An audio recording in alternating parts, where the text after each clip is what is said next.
and the first event is being held in Phuket. So lots of interactive sessions this morning. We have the press event. Thank you so much everyone for coming. And then there's an afternoon session also. There's 700 people who have been registered today.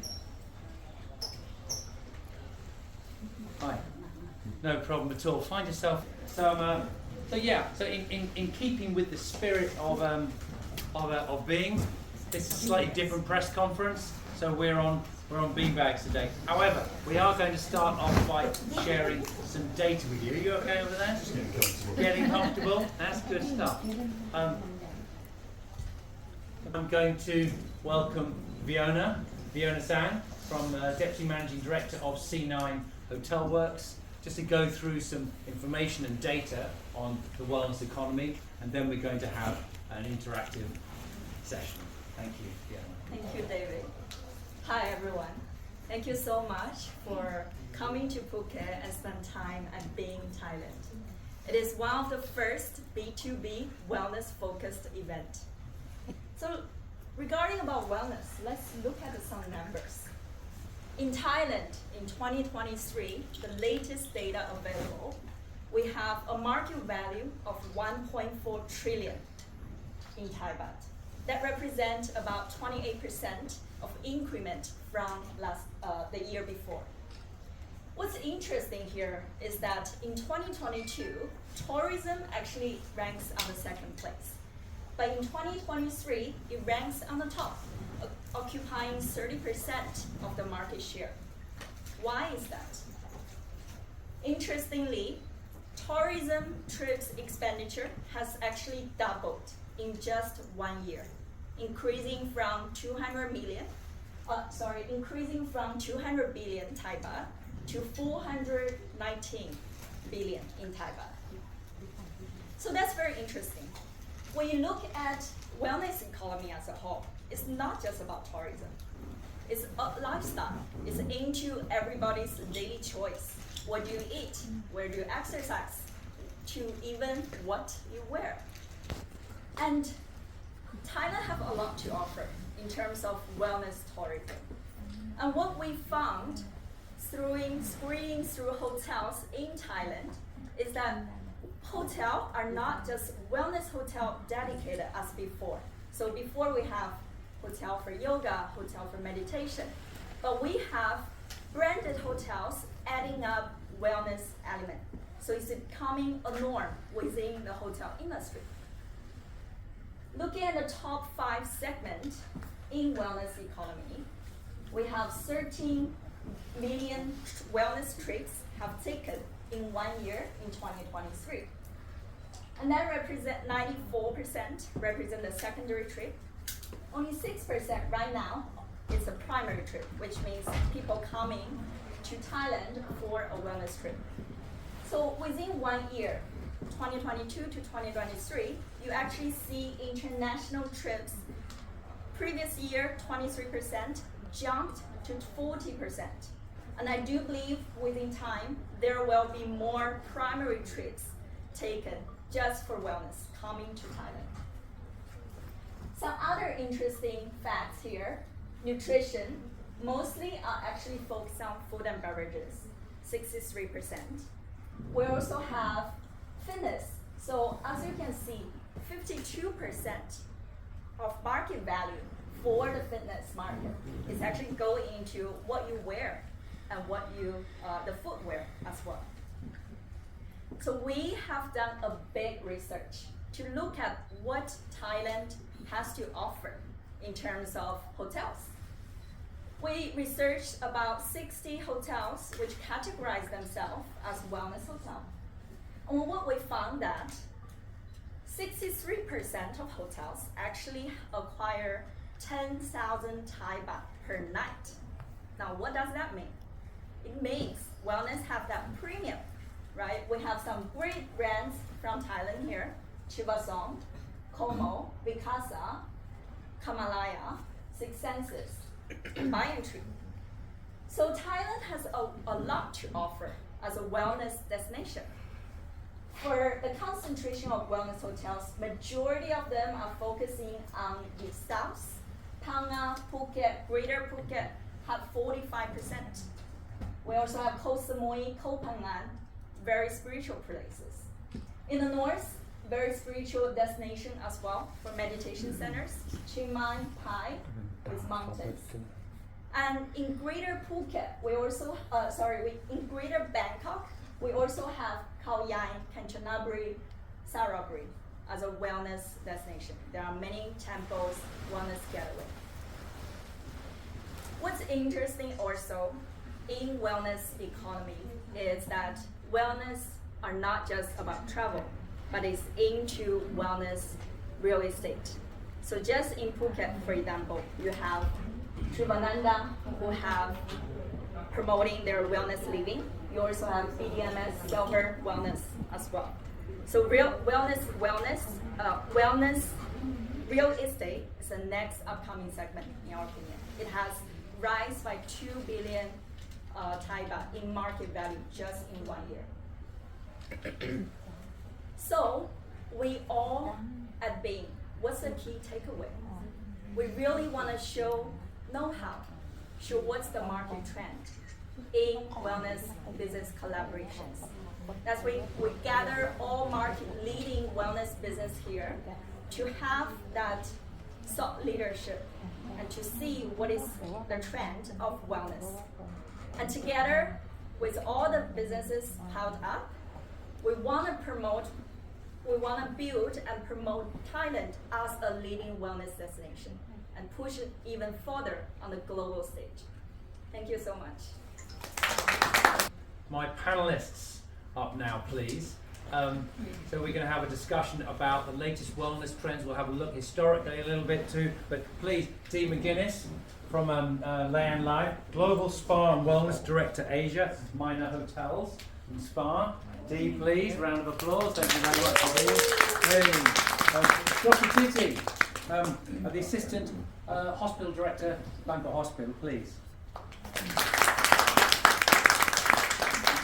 Jeremy O'Sullivan. Jeremy is Head of Development, Thailand, Laos, Vietnam for Meliá Hotels. Please. And Cindy Bishop, please. Thank you very much indeed from Dragonfly 360. Right, and you may be thinking, where am I going to be sitting? So it's actually going to be over here. So let's just see how I do. Thank you. I don't think it was that funny, but I won't. How's my posture doing? Good for the core. Yeah. Good for the core. Yeah. Ah, there's another one over there. This is also pretty good for the core. Thank you. Honestly, thank you very much for joining us. What I would really like to discuss first is that Phuket was, in many ways, Phuket was one of the founding places in the world for the wellness industry. Through Banyan Tree, the Banyan Tree spas emerged. That was in 1994. That's a long time ago. It's over 40 years ago. And during that time, there's obviously been quite an evolution. There's been change in the wellness industry and the way it's gone from more spiritual into medical, longevity. There's been lots of different stages in its growth, and in all of those stages, there has been leadership shown from Thailand to the world. So I think that's great. So I just wanted to start with that as a beginning. But Dee, what do you think about the wellness industry at the moment? How do you believe it's evolved? Good question. If we look at it on a broad cerebral perspective, I think that science is definitely playing a big part now in how the wellness industry has evolved. The consumer is very much data driven, right? And so they want results. Prior to, like my generation, being well meant walking, going to the gym, eating well, having a good sleep. 8 hours was the maximum, but that was just a part of life. And then we looked at how life evolved, modern life, and modern life became very stressful. And then suddenly we were able to look and measure how that impacted our well-being. We didn't have the science behind it before. And I think that's basically the big driver in terms of how wellness has evolved. We can see how modern life is affecting us at every level. So I would say that's No, thank you, thank you. So, thanks very much. Yeah. Cindy, Dragon 360. First, Yeah. Meliá hotels, and we have Minor over here. We've got Bangkok Hospital. Just quickly on Dragonfly. What does Dragonfly do? Just so the audience understands. Okay, so we're not a hotel. We are definitely.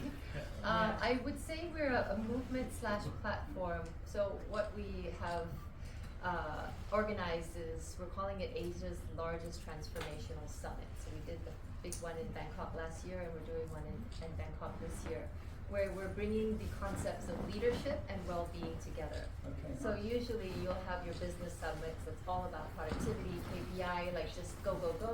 And then you've got your very spiritual, woo-woo, well-being festivals. When we feel that it needs to be integrated Right. for a leader to lead well, or just anybody to live well, Right. it needs to be integrated. And Exactly. so that's what, that's As the balance of life. Yes. It is really. So those two things it's need like to you're come together. balancing on Deep. that. Well, thank you very much for that. Well, I'm doing. ตีนไม่ออกนะตีนไม่ออกนะ Clearly not that one. Dean.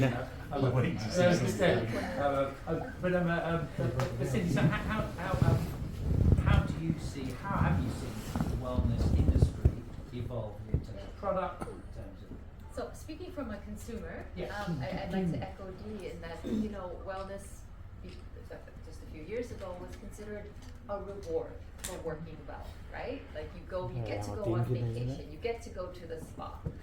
Where for me, I think it is now, again, it's really the foundation of everything. If you're not sleeping well, if you're not eating well, if you're not exercising, you're not going to be optimal in any area. And so I think wellness it's still great to go to a beautiful hotel and really immerse yourself in that, you know, remind yourself of what you need to be doing, but we've now taken it into our homes, literally into our everyday lives, and I think that's very exciting because, you know, we, the consumers, we're taking ownership of that. We're seeing how we can use all these incredible tools to nurture ourselves.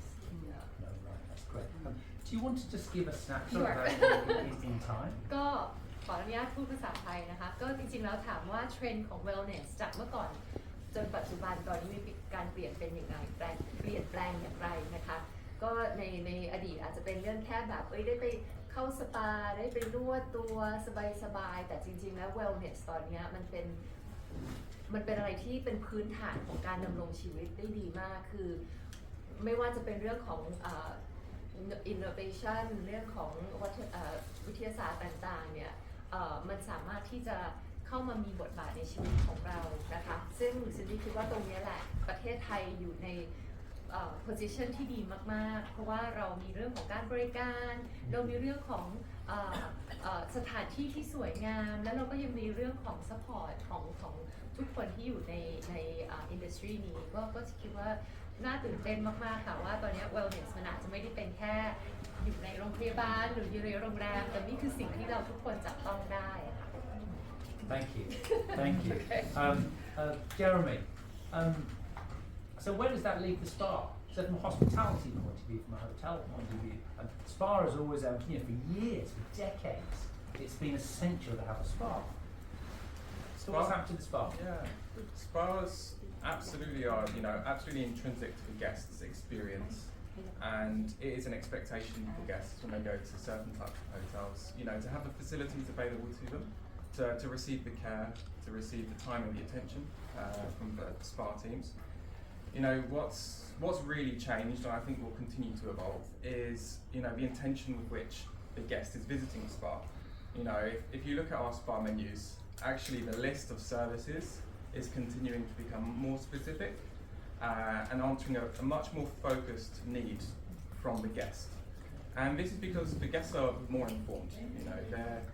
They're not looking to be prescribed a treatment anymore. They're coming for something in particular. They're seeking for a certain spa treatment. So I think there's going to continue to be a lot of innovation in this space, and really it's up to operators, of the hotels, of the spas, to really try to channel their own values into the service they're providing, so that the guests can clearly connect with that. Spas are here to stay, though. They're here to stay. That's good to hear. That's good stuff. Dr. Thiti, sorry, I can't quite see you there. I need to roll my ball a little bit forward. How about that? And maintain my posture at the same time. Could I ask you, please, just in terms of the evolution of wellness? I mean, from a medical point of view. I was in I just popped into your session. I'm sorry I didn't see all of it, but it was about genomic. I mean, this is a whole new approach. Do you just want to just speak to that? Sure, thank you. So, just to expand from all the panelists has discussed already. So basically, I would say initially wellness has started from like traditional spa, but now with all the technology, innovation, data-driven technologies and so on, and also the latest addition to it, which is genomic medicine. Now wellness has become more integrated into like something that is more measurable. So what is measurable? So basically we can measure through like genetic testing or genomic testing. So before it used to be like multiple different packages that are not specifically tailored to each of the customer, but now with genomic medicine that come into play, we can see like a genetic profile for each of our guests, customers or patients, to see like if he or she has any specific like risk for certain diseases or any specific like conditions that we have to be concerned in the future, such as like metabolism for certain foods, or like if anyone has bad metabolism for caffeine, slow metabolism for caffeine, for example, or if there is any effect, any people who have sleep problems, it could be related to gene. So when it comes to genomic integration into involvement from just a traditional Thai spa or spa, we can tailor, I would say hyper-personalized, because we use data to match with the actual like services for each of the person. Yeah. God, fascinating. It really has changed. What sort of age? I mean, is this something that's sort of 50 up sort of a program, or actually your customers coming from a much broader age group? Actually, it would be a much broader age group, because genomic testing we can do before for people who are planning to have a family, planning to have children. We can do an NIPT test to see if like the child or the fetus is going to have like chances of Down syndrome, for example.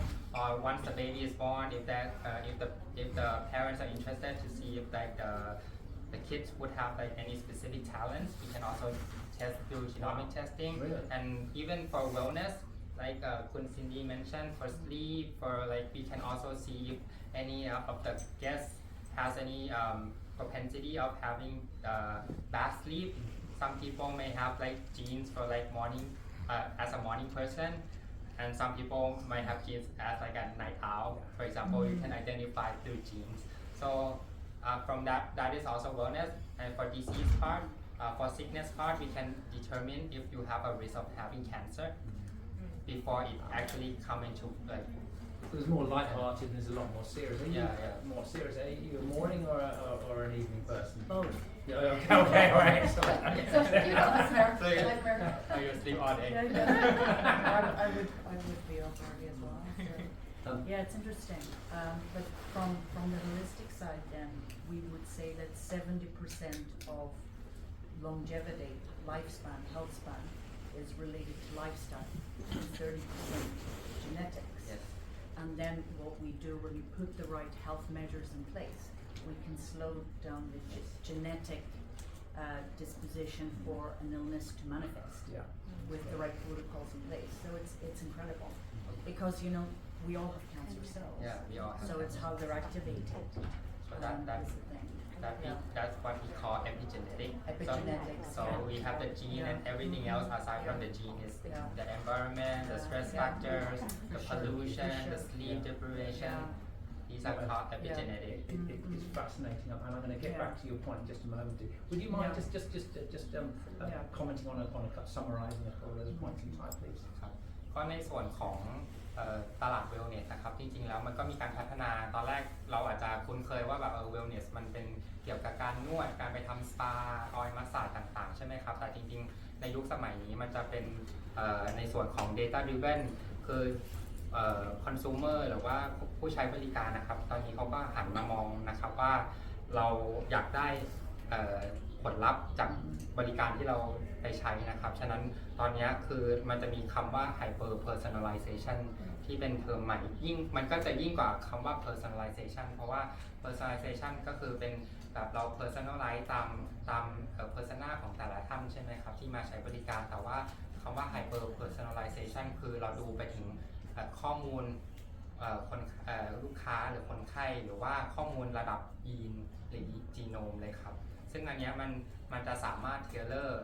หรือว่าปรับแต่งพวกบริการต่างๆจะเป็นที่โรงแรมเป็นที่สปาก็ได้ให้เหมาะสมกับบุคคลคนนั้นเพราะว่าบางทีบุคคลคนนั้นสมมติว่าถ้าพูดถึงสปอร์ตเป็นต้นนะครับบางทีเขาอาจจะเหมาะกับกีฬานี้มากกว่าเพราะว่าเขาการที่เรามียีนสำหรับยีนเรื่องเมตาบอลิซึมสำหรับสปอร์ตนั้นเป็นต้นนะครับเราออกกำลังกายเราจะออกกำลังกายโยคะเราเบิร์นแคลอรี่ได้มากกว่าการที่เราไปวิ่งอะไรเงี้ยเป็นต้นหรือบางคนนอนก็จะดีกว่าอะไรเงี้ยครับ อยากได้แบบนอนดีกว่าไม่ต้องไปวิ่งอ่ะได้ไหมนอนแล้วขอผ่าน ผ่านเลยผ่านอะไรดีผ่านเลยมีแต่ผ่านไม่มีผม Customers that are coming to Meliá hotels, have you noticed a change in behaviour, which is more sort of wellness or should we say well-being oriented? Yeah, absolutely. And how are you responding to that? Yeah, absolutely for sure. I think the pandemic was definitely a turning point for the industry when it came to people or our guests really taking time to really look deeply, read and learn from the external and really understand what it is they need to feel their best, and to be well. So, that we really see as a key turning point because from the pandemic, when guests are arriving now, they have much more particular set out needs than they would have before. So actually it was our hotels had to react quite quickly to that change in demand from our guests. Because of course, Phuket especially is an international destination. So when you have guests coming from maybe 30 countries, all having different expectations for their own care, it's a lot to kind of digest and really put out to some meaningful offerings. So, I definitely think the guests have gone through a really accelerated change, and I think it's going to continue. Really, as people are taking more time to learn and understand themselves, and of course, the hotels we have to evolve with them to meet their needs. Exactly. Dee, we don't add on that. I'd also like to understand a little bit more about that life. Has that been a result of a kind of a consequence of some of this changing in behaviour? Absolutely. If we look at wellness tourism, because we are in the tourism industry, if we look at it through the global lens, it's valued at $1 trillion. And so that's quite a big chunk. And we look at how the spa consumer has evolved. I think that there has been a massive shift, yes, because during that time of COVID, we started to realize that health was wealth. Yeah, so that kind of changed our perspective, I would say. In Minor as a group, we opened up our first spa in 2001, which is 24 years ago. Yeah. So we're very experienced in that space. So we would now categorize our wellness clients into 3. So we have wellness leisure clients. So they're coming with a little bit of knowledge, yeah. And then we have wellness curious, so they're informed, but they want to learn more. And then we have wellness serious clients. So the wellness serious clients really take their health seriously.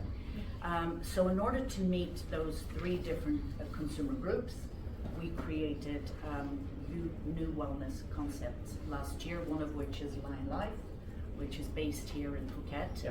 I would say it's an incredibly unique and beautiful space. Hands up in the room who's seen it? Yes, okay, so it's an incredible space.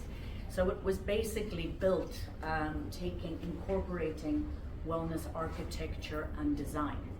And that space was really, I personally feel that there's not a space like this exists in Thailand. So it's built in the middle of a forest to vibrate with nature's frequencies. It's like a floating pavilion.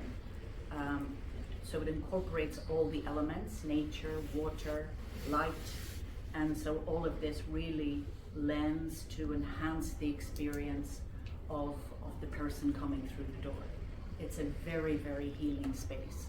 It's almost like a soundscape with nature sounds and the sound of silence, which is also very contemplative for the guest. What we've created is a very unique, holistic space, which also leans into medical. So that's with the diagnostic. So that for a certain level of a certain age group, which is basically when you incorporate medical into it, it's a health check. Yeah. So that makes you feel confident in the service that you're getting as well. So then with the health check, we create a holistic experience, which is a very gentle approach. And we have these amazing programs that have been created, and we can see the shift in the guest over a short space of time. A shift in energy. It's like a nervous system reset. We're not promising anything.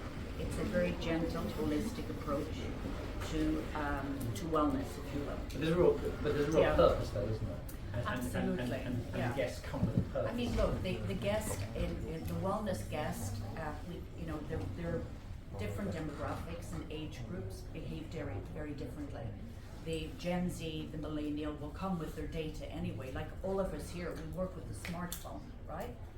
We all measure our steps. We measure our circadian rhythm. We measure the calorie intake. Well, maybe not me, but we have these measurements. We're data driven.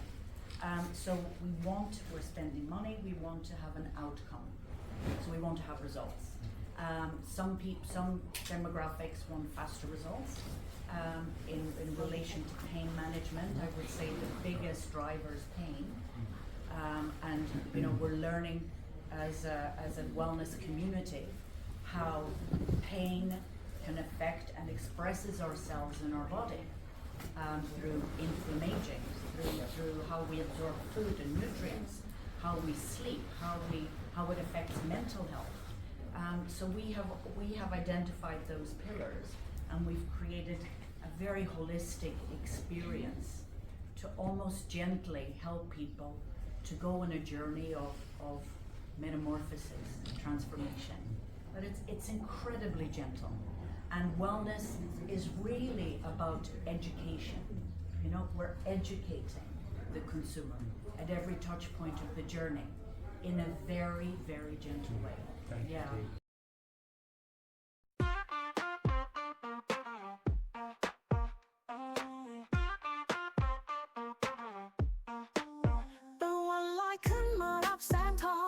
ท้องฟ้าสีครามสดใสแสงสะท้อนน้ำทะเลใสส่องไกลคลื่นลอยเพลียวไหวพาใจเราลอยไปสะในภูเก็ตในวันนั้นสดใสมองเห็นฟ้าทะเลช่างงดงามไกลได้กินอาหารพื้นเมืองแสนอร่อยคิดถึงมีหุ้นโอตารสกลมใจ